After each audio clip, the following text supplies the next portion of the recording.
Hello, my name is Heather and I'm a librarian here at the library. I'd like to welcome you all, and I'd like to introduce you to Leslie Krumholtz from the GFFE, and here she is.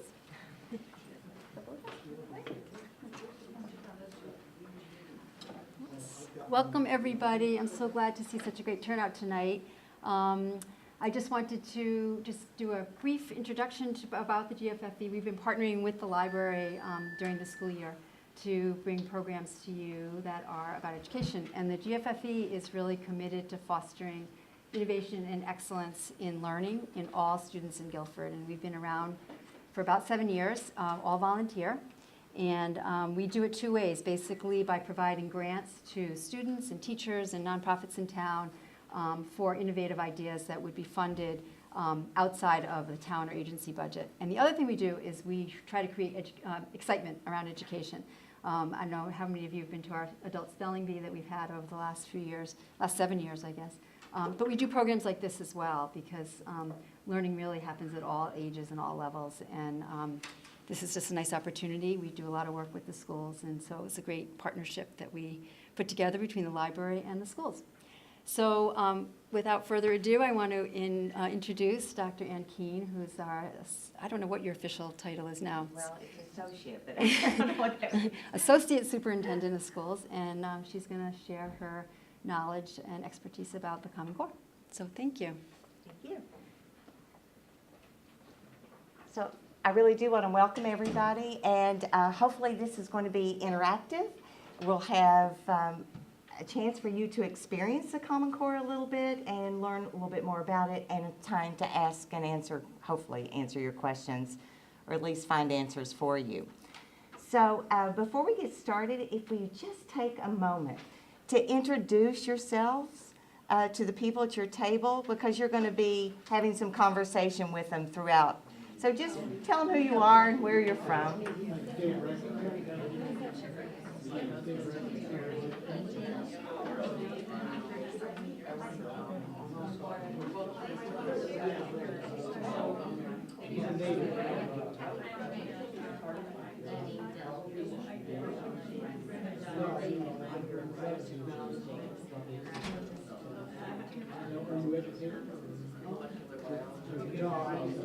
Do turn the front down and perfect. Thank you.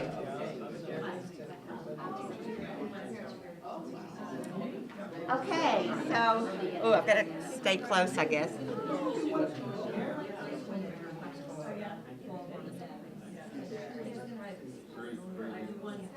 So one of the things I love about Guilford is its friendliness and how welcoming everybody is. So I wanted you to have a chance just to express some of your friendliness before we get started. I've been in Guilford for 14 years at Guilford Public Schools, and it's been an amazing 14 years. But it's my 34th year as an educator, and I have to say it's one of the most exciting years that I've had. I'm very, very passionate about the work, and I am very, very excited about the Common Core state standards and some of the things that it is allowing us to do or giving us more leverage to do some of the things that we've wanted to do.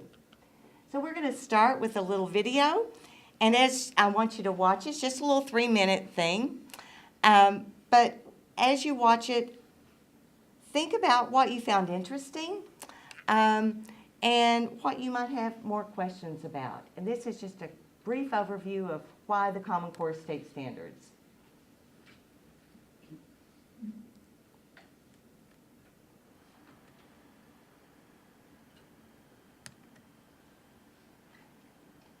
Like it or not, life is full of measuring sticks. How smart we are, how fast we are, how well we can, compete. But up until now, it's been pretty hard to tell how well kids are competing in school and how well they're going to do when they get out of school. We like to think that our education system does that. But when it comes to learning what they really need to be successful after graduation, is a girl in your neighborhood being taught as much as her friend over in the next one? Is a graduating senior in, say, St. Louis as prepared to get a job as the graduate in Shanghai? Well, it turns out the answer to both of these questions is no. Because for years, states have been setting different standards for what students should know and be able to do at each grade level. That's making it too hard to know if our kids are really doing well enough overall, and if they can really compete for a job someday. What we really need are clear goals. That's where the Common Core state standards come in. They're like a total sea change in education. Consistent, strong, clear benchmarks for English language arts and math. Here's how it works. You can think of kindergarten through 12th grade like a giant staircase. Each step is a skill your child needs to learn before stepping up to the next one. But right now, too many kids aren't really confident with like 2 plus 2 before they have to move on to 2 times 2. We need more focus on the skills that help them move up the stairs, or they can slip up and fall behind. And there's another problem. What if everyone's stairs were made at different heights? Well, here we go again. They are.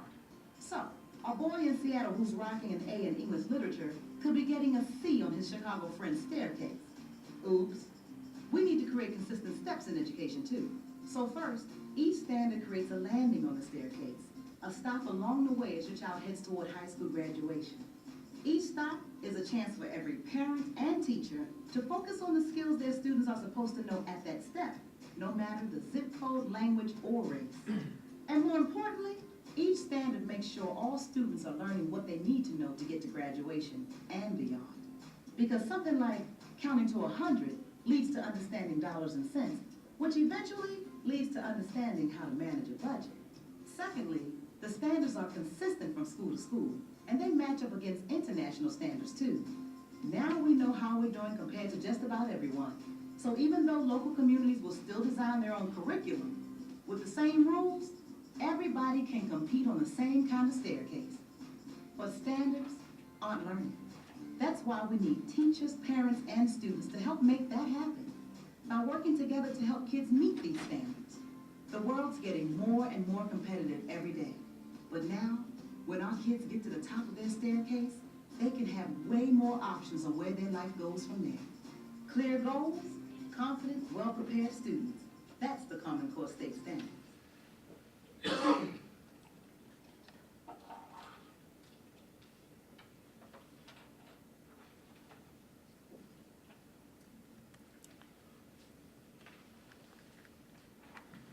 So, there was a phrase in there about college readiness and being ready for college. So, at your table, would you just take a couple of minutes to talk to your neighbor about what you think college readiness really is? And you might want to include things like, what does it look like? When is a student ready for college? And what do children need to learn to be ready for college? Just take about a minute or two just to kind of share your ideas with each other.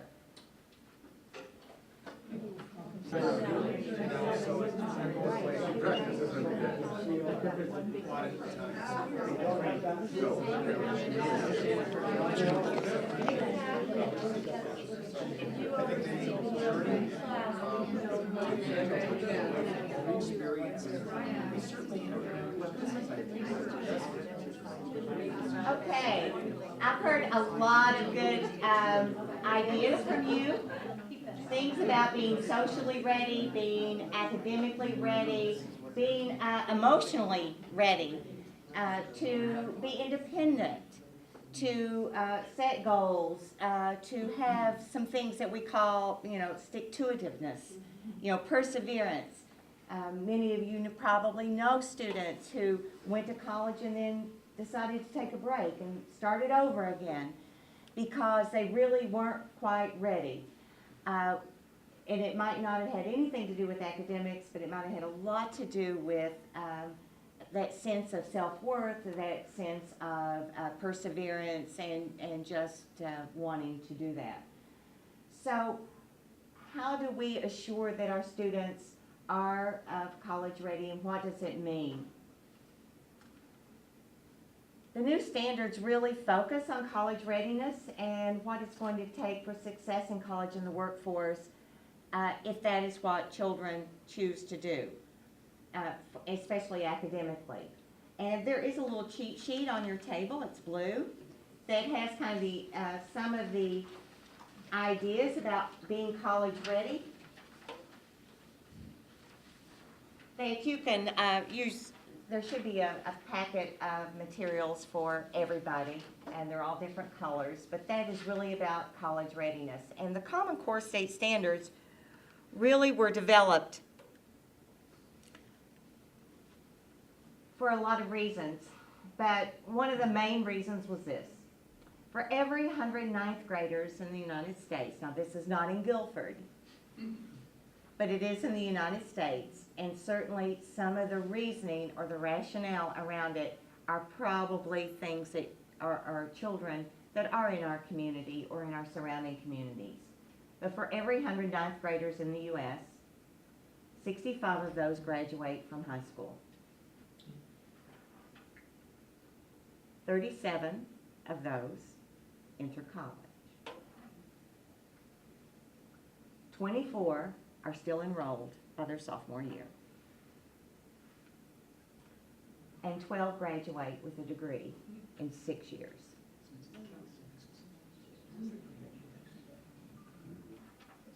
And only 6 get a good job right after graduation. So approximately half of the students who graduate from college in the United States can go out and land that job. That's pretty daunting when we think about it, and those numbers certainly are not Guilford numbers, but some of the issues we probably all know of college graduates who are having trouble finding that job or keeping that job. We probably all know of students who decided not to finish for whatever reason or decided to try another path, and maybe some of you have been in that position as well. So we don't have all the answers, but we know we have to do a better job at getting kids ready so that they feel confident and that they are successful in the things that we know that they need. So that's where the Common Core State Standards really come in. And the Common Core State Standards is not a political move at all. There's a lot of newspaper press about, oh, this is, politics and it's federal government. It wasn't federal government. It was the governors. And basically, they got together and, there was a lot of conversation around, well, the standards are different in Mississippi than they are in Connecticut, than they are in Nevada, and how come year after year after year, the United States is in the middle of the pack when we look at national performance? And countries like Korea and Singapore and Finland are always at the top, not just in mathematics, but also in reading. And they do have national curriculums. But we said we don't want a national curriculum, but can we learn and take the best from all the states and really match them up to some of the best that we know in math and English language arts from other countries, and put them together so that we're not all creating this document. And it is true, we were all creating a different set of standards. Sometimes they looked alike because, states would kind of borrow from other states, including Connecticut. And then districts were all making their standards. And they would take their state standards and they would embellish them a little bit here and tweak them a little bit there. But so they weren't consistent and they weren't the same. And could we learn from one another? And that was one of the reasons. We want to prepare students to succeed in college and the workforce and ensure that every child, regardless of where they live, is held to the same high standards and has the same opportunity to learn, and provide educators, and this is my favorite part, with clear, focused roadmap of what to teach and when, so that it makes sense, that it's using the best research out there, and it's not something that we're having to, by trial and error, figure out.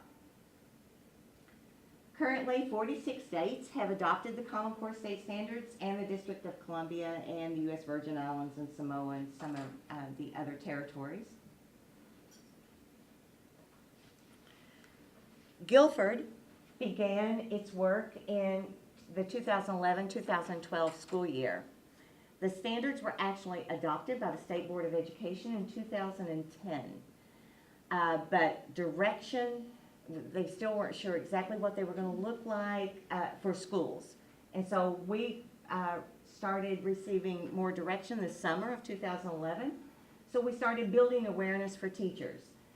And that including exploring the standards and looking at some assessment samples and the instructional shifts that everybody was talking about, reading some of the papers and going to workshops.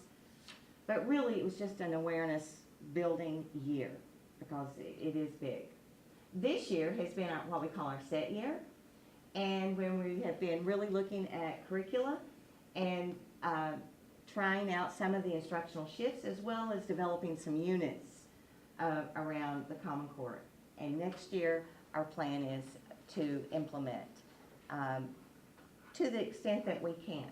It is a big change for a lot of teachers and for a lot of administrators, but it is welcome change.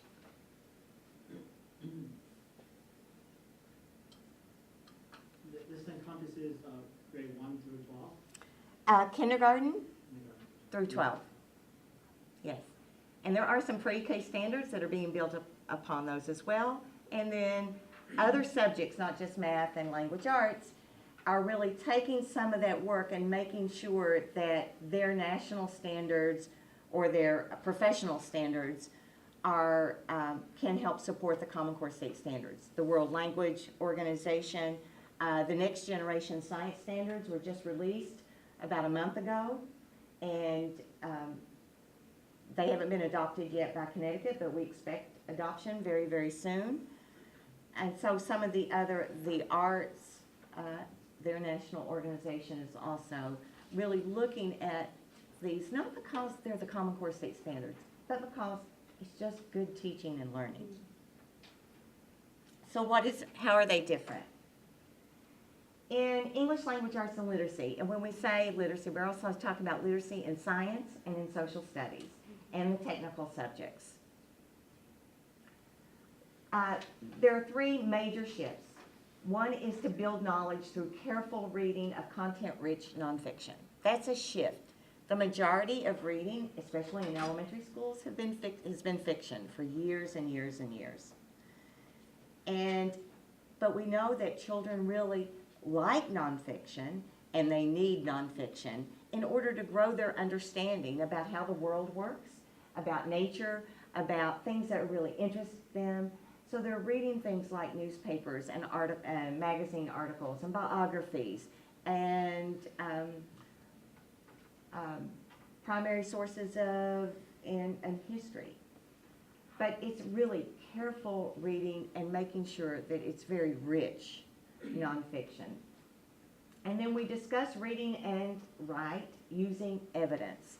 Now, I've actually put up a few little posters around, they have red around them, and they are kind of mottos that we put in our conference room next door that just says, focus on what matters most and erase much of what surrounds it. So you're going to hear focus. All the evidence is in the text and it all matters. Read short text worthy of rereading with care. So those are kind of things that we have been reminding ourselves. These are what things that we expect to see in classrooms. And also, the students need to increase their academic vocabulary. And that's not just those discipline-specific words, but it's those words that go across disciplines so that they will have, a much, much broader access to the world and to the text. In math, learn more about fewer concepts. And that's really been kind of hard to understand, but the research is pretty clear. Those countries that outperform us do many, many fewer topics per year. The United States is typically doing lots of things every year. And when they looked at the PISA, which is an international test, the United States curriculum pretty much, to about 94%, were aligned with the PISA test. The countries that outperformed us like Korea,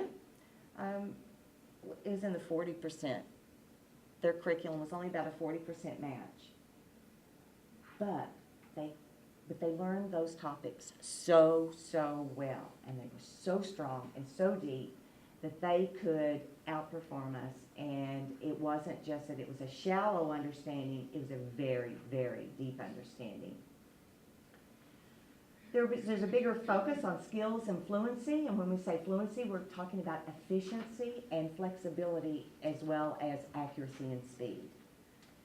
Because it is much more efficient for a student to say 200 minus 19 instead of trying to put down the algorithm and borrowing just to say, well, 200 minus 20 is 180 and one more is 181. That's much more efficient. But you have to know that I can break the numbers down in that way. And flexibility, that I know a way to solve this. And I don't have to use just one method. And there are real world examples to better understand the concepts. So those are the bigger shifts. And they seem kind of commonsensical. Yes? It seems with the math, that what they're trying to get their students to, is getting not just something they can spit back on a test, but some understanding of math that they can use to apply in a real life situation, a job, or develop a new product or something. That's correct. There's a phrase, we want students to be problem solvers, not answer getters. And that is really important, that they have an understanding and that they can argue mathematically and that they can, defend mathematically, because that's really, really important to mathematicians and to everything else. We want them to be able to apply what they need, not just produce answers to algorithms. So, what does it really look like? And now I'm pushing a little bit. This is a high school question. But I just wanted you to see that, there is more rigor. And this is pretty rigorous to begin with. But before the Common Core, this is the question that might have appeared on a test, a state test. That says, in both the Demosthenes biography and the Icarus and Daedalus myth, the main characters are given advice from other people. Do you respond to advice from other people more like Demosthenes or more like Icarus?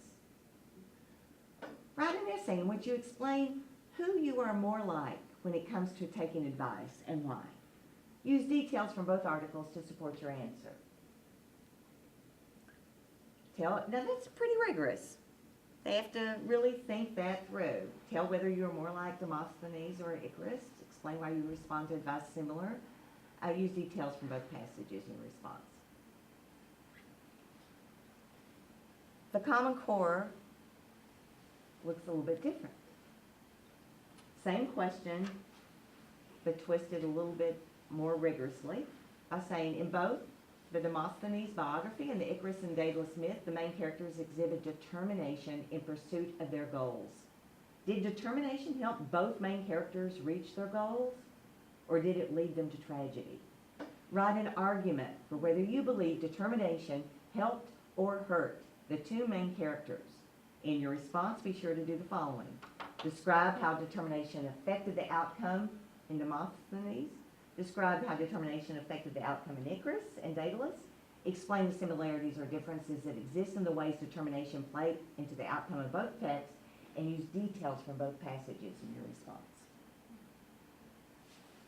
What was the major difference in the two? One's text dependent. Much more specificity in the second one. And why do you say that? Here's the second.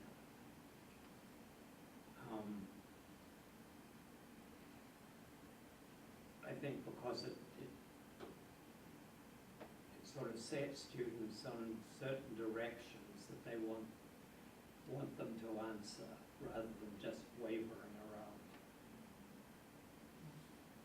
Well, I think it requires a student to get inside somebody else's head rather than their own. Mm-hmm. And for a young person, not every young person, but many young people, that would be a difficult thing. And even with this one,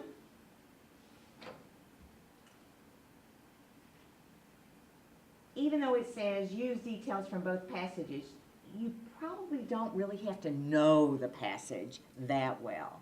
You could probably pick out a couple of details It's still- and it's talk still- about an essay in which you explain who you are more like when it comes to taking advice and why. So you can write a story about what you're like taking advice. In this one, you can't.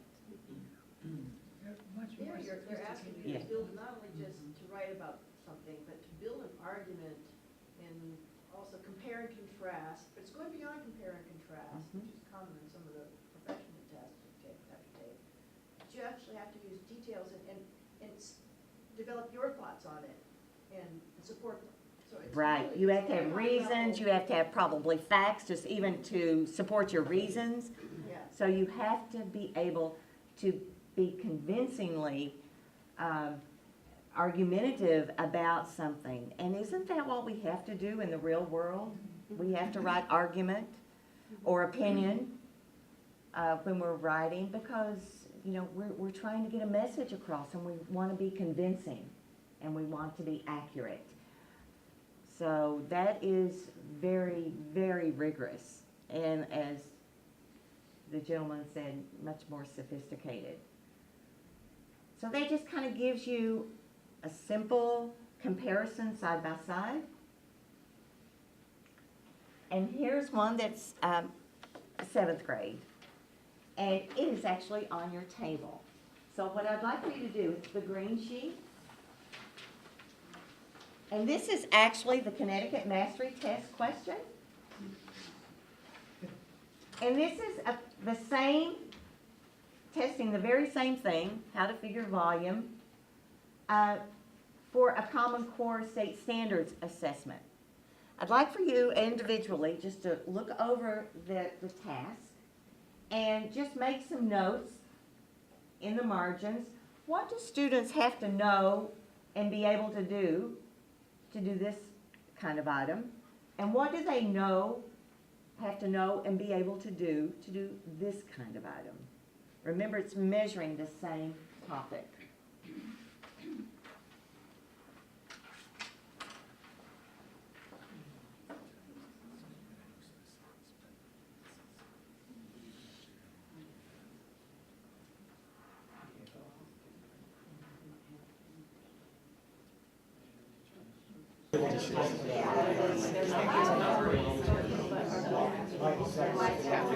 I've got to be very careful with the time because I want to leave you a lot of time to ask and answer some questions, and we have still yet another activity to do. So hopefully you can see the difference in the rigor, and at the bottom you can see this was the Connecticut State Standard that was being measured in this one, and this is the Common Core State Standards for content as well as standards for math practice that were being measured in this one. And the rigor is very obvious, as well as some of the other things you already talked about is being applied, real world. And it also takes quite a bit of thinking, because not only do you have to model, you have to sketch, you know, put the material out and sketch it and do a model, pretty much. And then you're going to use 1 yard of fabric, and what's the shortest length that you could cut from the roll. And actually, we asked our Board of Ed to do this task. We gave them, Did they pass? well, we let them work together. Collaboration. But it was very challenging. It really, really was. It takes the ability to visualize too. That has to be added. Absolutely. And that's why you have to be able to draw models. And that is also a skill that is so important. So many of you have children or are very interested in helping our children with the new Common Core State Standards. And it is a sea change. It is very, very different. But like I say, after 34 years, I really feel like it's leverage for Guilford, because we've been trying to do some of this stuff for the last 6 years. And it just is just building upon the work that we've tried to do about instruction that invites effort and that supports academic rigor, which is our vision. So here's some things that I thought might be helpful, at least for some of you. What you should start seeing in backpacks. Real-world examples that makes what they're learning in English and math make more sense. Books that are both fiction and nonfiction should be in backpacks. Writing assignments that require students to use evidence to support their work. Math homework that asks them to write out how they got their answer, to articulate their thinking. And that's not always intuitive. And math homework that asks them to use different methods to solve the same problem. What are some questions that you can ask children to help support them? And this was my favorite one. What mistakes did you make today, and what did you learn from them? Because I feel that too often children are afraid of mistakes, and they see mistakes as being a bad thing. And mistakes should be valued as, how do we ever learn unless we really make mistakes? How are great inventions ever made unless they go through lots and lots of prototypes and mistakes are tweaked and made? And so, but it's about we're learning from them and not just saying I'm a failure or I'm defeated. A lot of times, students who never make a mistake in school go to college, and they're the very ones that suddenly hit a wall or crash at some point. Sometimes it's not even until graduate school, and then suddenly they can't handle that because they've never had that kind of experience. So, do we want students to fail? No, but do we want them to make mistakes and learn from them? Because that is a normal part of life. We all make mistakes. Another question might be, did you talk about anything you read in class today? Did you use evidence when you talked about what you read? How did you use evidence in school today, and where did you get it? So that evidence is a big thing, you can see. How often did you use math today, and how did you use it? And what new words did you learn in class today, and what do they mean?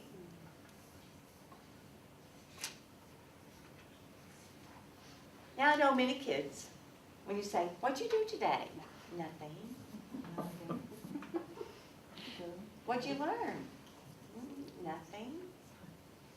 I need to go do this. I've got to go to, gymnastics. And you know that's not true. And so I want you to think about, and we won't take the time to do this at our table because we're running short of time. I really want you to think about, what questions do you ask? Do you discuss what they tell you? Not when they, meaning your child or children. How do you get them excited to talk? And what do you do when they refuse? So let's just kind of think about that and kind of share out some of the answers. So what do you think are some really good questions to ask kids at the end of the day?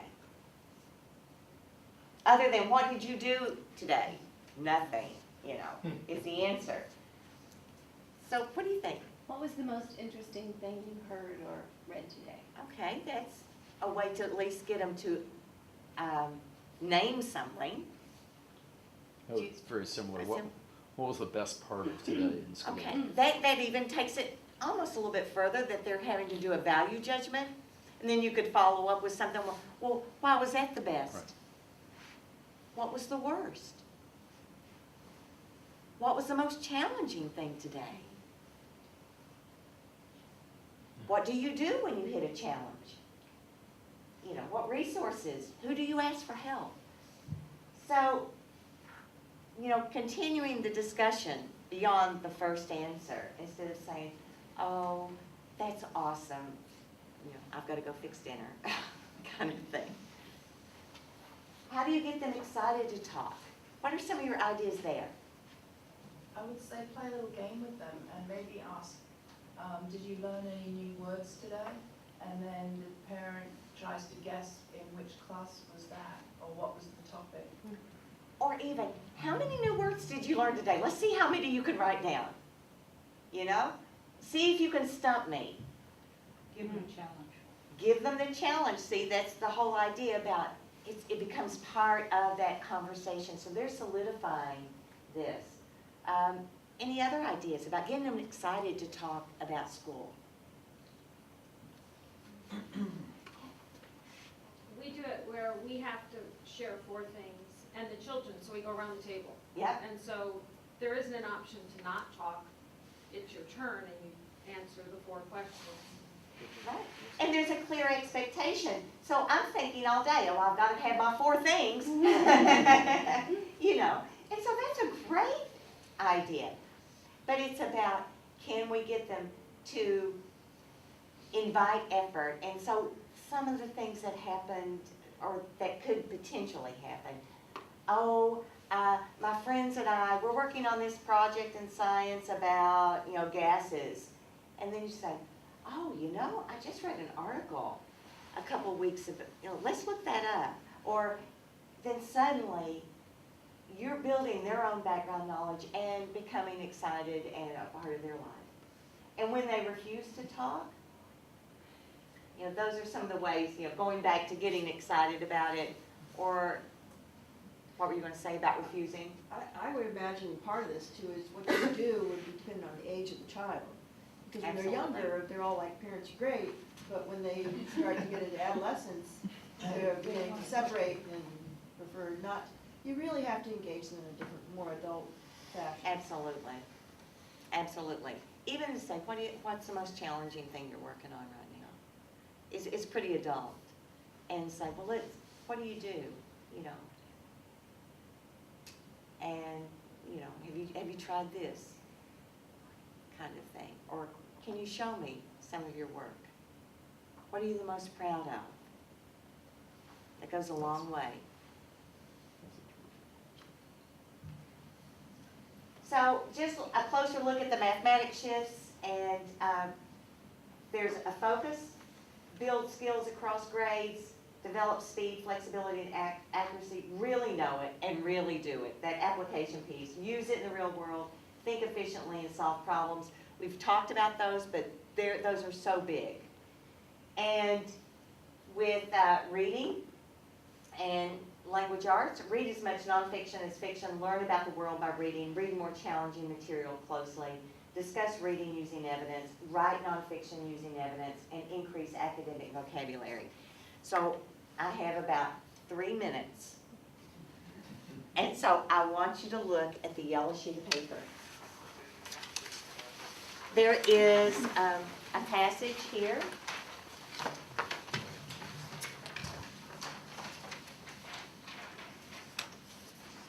And it's called The Hidden Teacher by Lauren Isley. And he is an anthropologist and a naturalist. And this is, we're just going to really kind of look at this first part together and think about how reading closely happens. So I'm going to read it just to you because of time constraints, but if you take your pencil and underline anything you think is important or make a note by it, something that makes you wonder, or circle a word that you think might be important. In just this first part, I once received an unexpected lesson from a spider. It happened far away on a rainy morning in the west. I had come up a long gulch looking for fossils, and there, just at eye level, lurked a huge yellow and black orb spider, whose web was moored to the tall spears of buffalo grass at the edge of the aurora. It was her universe, and her senses did not extend beyond the lines and spokes of the great wheel she inhabited. Her extended claws could feel every vibration throughout that delicate structure. She knew the tug of wind, the fall of a raindrop, the flutter of a trapped moth's wing. Down one spoke of the web ran a stout ribbon of gossamer on which she could hurry out to investigate her prey. So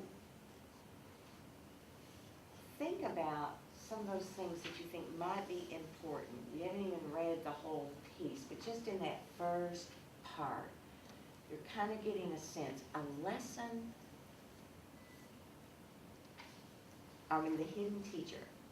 So think about the title.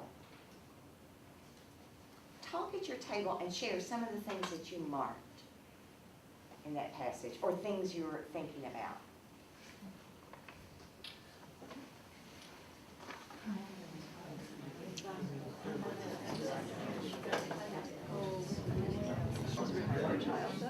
So let's just go back to the title in the first two sentences.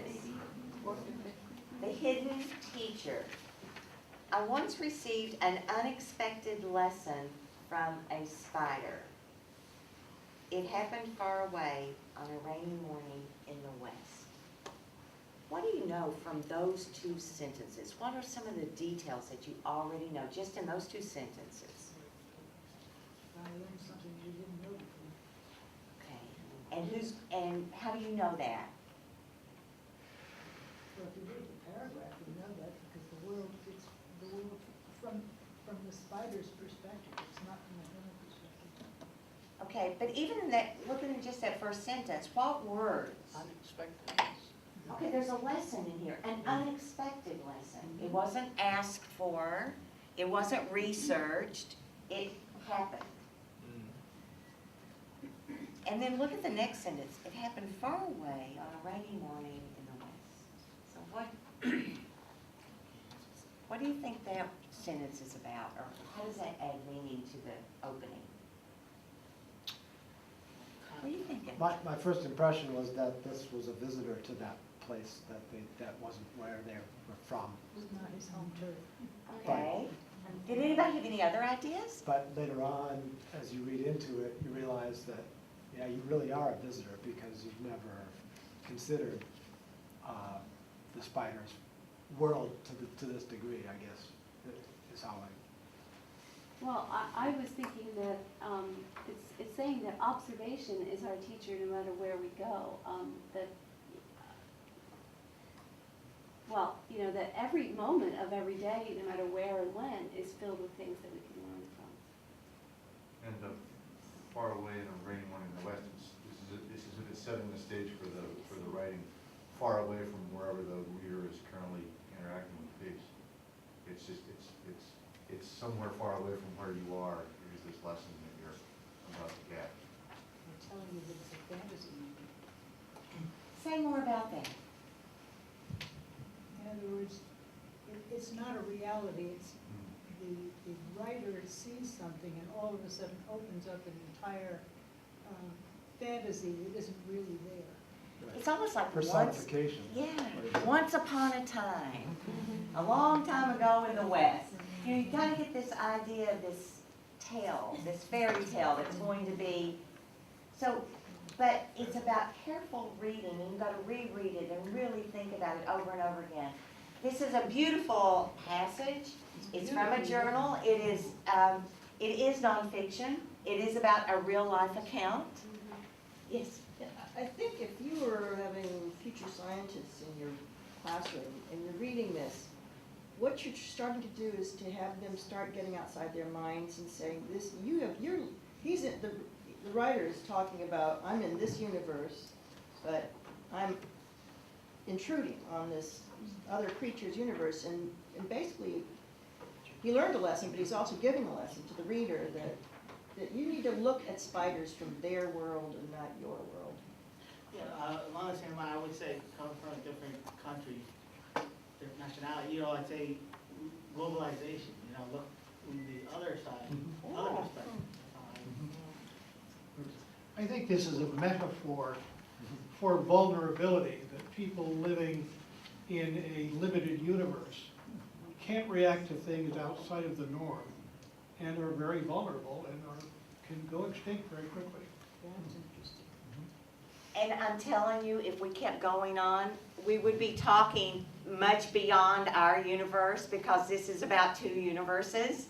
And in the next paragraph, the man tries to infiltrate the spider's universe, and there's some great phrases. And but it's about reading it so closely and carefully. Not because this is a canon in any stretch of the imagination and, you know, should be on everybody's reading list, but because when children read rich, complex texts, we want them to know how.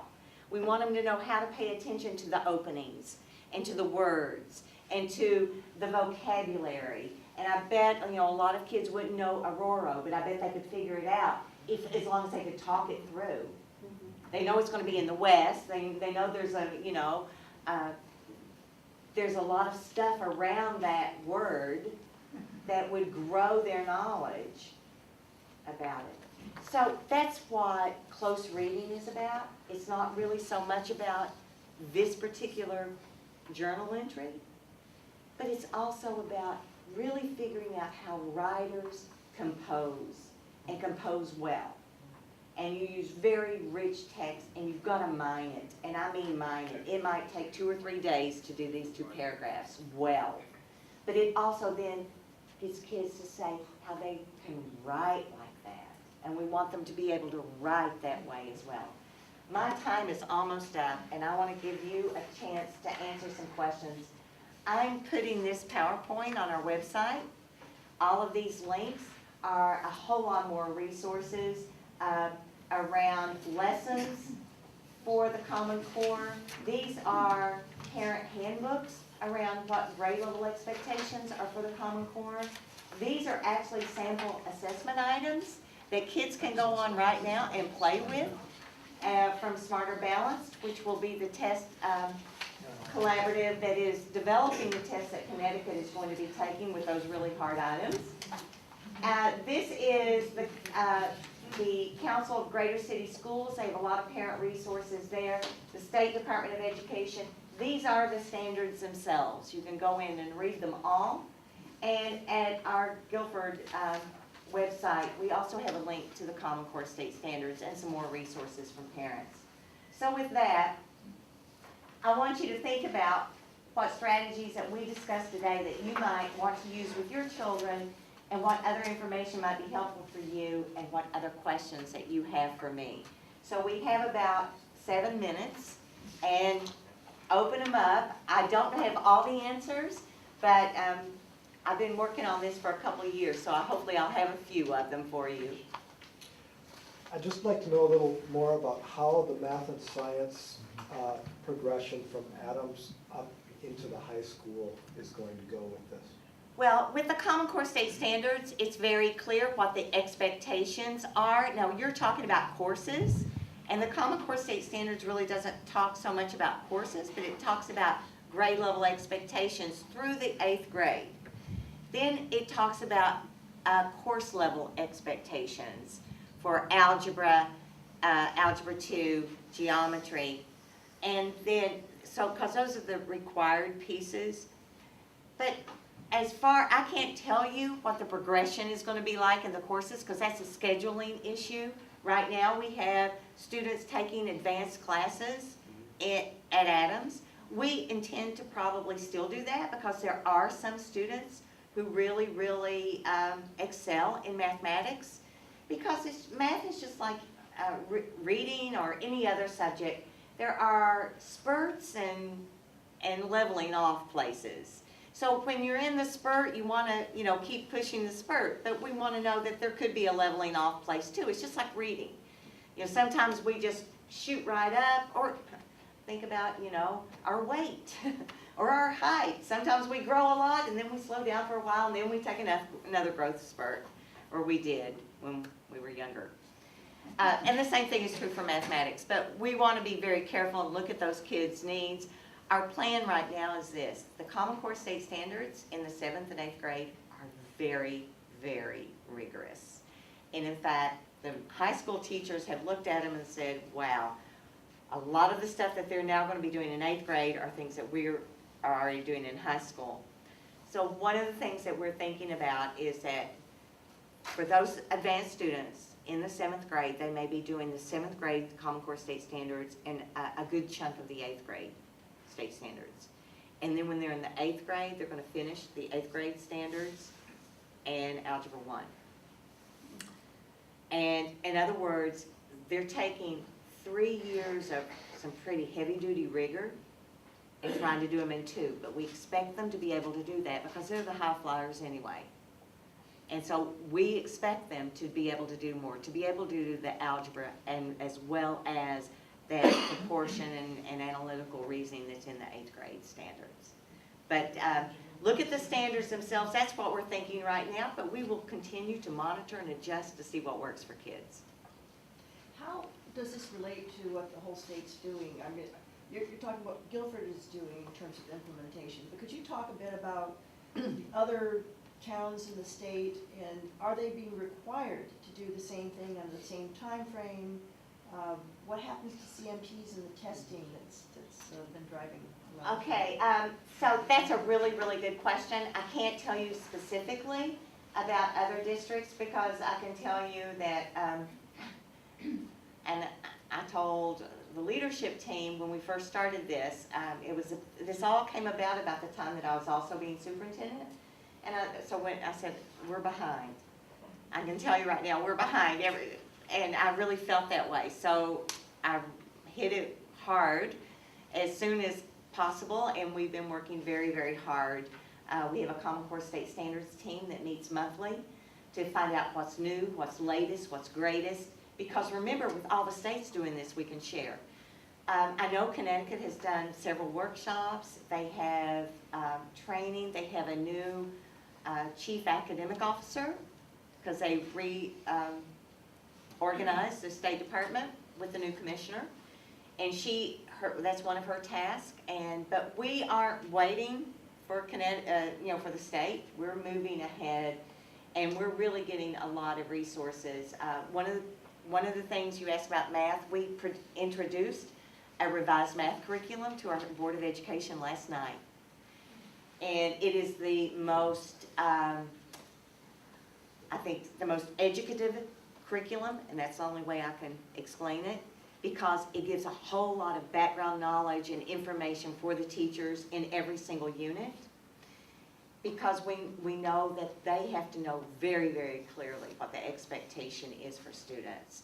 And we have lots and lots of levels for the kids to work on, and we want to have rich tasks that can be challenging for a lot of kids. So open-ended that kids will want to persevere and to have that stick-to-itiveness and not give up, kind of thing. So we're really working on our task right now. Yes?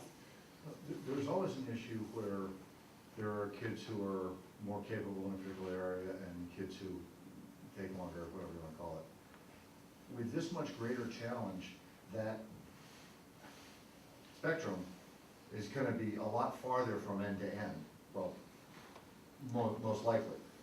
And on the assumption that we're not going to No Child Left Behind, how are teachers being shown or taught or coached to address the probably even broader range of capabilities, responses, whatever you want to call it, to this more challenging curriculum? Well, because you have some kids who are much farther apart from others.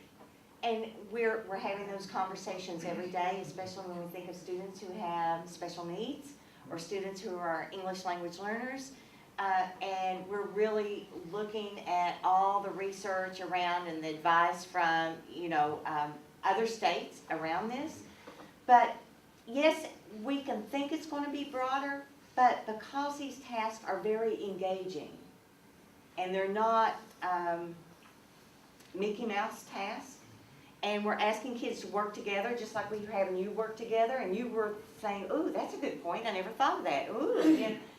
And what we're finding in some of the tasks that we're doing right now is some of our students that we thought would struggle the most are actually doing great work. For example, we have really been exploring opinion writing, kindergarten, 1st, 2nd, 3rd, 4th, and 5th grade this year. And that's new. And there are some students that had never written anything of any, real value. And they wrote opinions with evidence, and it's just amazing. So we really believe you set the bar, you make it clear, you make it rich, you make it engaging, you give them this kind of supports they need, You do close reading where you read something 3, 4, 5 times, to really mind this text and teach them how to read challenging texts. If we never give them challenging texts, they're never going to learn to read them. I don't want them to be frustrated. However, we can't just keep giving them low level, because they just get further and further and further behind. So our goal is to ramp it up for everybody. And it is going to be a challenge. And we're going to have to watch very carefully, because we don't want anybody to get frustrated, but we also want to make sure that they are challenged appropriately. Yes? I would like to understand the overarching rationale behind the Common Core standards. Like, what is it that's driving this? The overarching was 50 states had 50 different sets of standards. And we were just ranked in the middle of the pack. There'd be like 17 countries ahead of us, and all the international companies, businesses were going overseas to hire the mathematicians and the scientists. Yes. Because they weren't here. And that was the impetus I saw behind this- it. It became an economic I saw this thing. documentary called Waiting on Superman. Yeah, yeah. Is that kind of relating to that? Yeah, a little bit, but I think that this is when they said, you know, this is ridiculous. We're looking at all these countries, and why are they so high performing? And yet, we're different between California and Nevada, or between Massachusetts and Connecticut. You know, we're right next to each other and we're different. So can't we get our act together and find the best from everybody, measure it up worldwide, and give people some really clear direction? Not their curriculum, but the expectations, and then how we get there is going to be. Raising the bar. Yeah. How will you know if you're successful relative to other schools in Connecticut, in the United States, in the world? Help us understand how you're measuring this whole thing. Okay, that piece that was called Smarter Balance is going to be an assessment. And it'll be an annual assessment, but it's going to be more than just an end-of-the-year assessment. It's going to look like that gym bag question. There will be lots and lots of those, however. All the tests will be taken electronically, by the way. All of the tests will be online. So we'll have quicker results. But there will also be some benchmarking. And then at the end, I don't know what the metric's going to be, because we haven't even seen it yet. It's still in development. We've seen sample items, but at the end, we will be able to see where our students are in relation to the standards. It will be that carefully calibrated, but it will take time before, and I can tell you this right now, I expect our scores to go down.